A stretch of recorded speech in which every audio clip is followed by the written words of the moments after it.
How to fix getsockopt error in Minecraft. So let's get started. First, what you have to do is open CMD, just search for CMD and run as administrator. Now what you have to do is type ipconfig space /flush DNS and hit enter. This will delete and remove all the cache files of your PC. Now what you have to do is search here for control panel, open it, and now click on network and sharing center, click on change adapter settings. Now here you will find your adapter.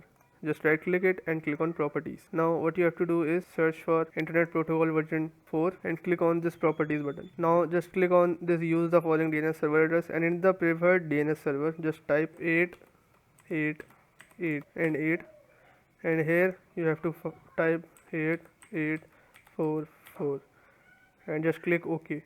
Now what you have to do is close this as well. Now what you have to do is just restart your PC and your problem should be fixed. If your problem still occurs, make sure to comment down below so we can bring a detailed guide on this video. We bring tutorials like this on daily purpose, so make sure to subscribe our channel so you can get notifications for every other video we upload. So yeah, this is it for today's video. If you like the video, give it a thumbs up, subscribe, comment down below, and thanks for watching.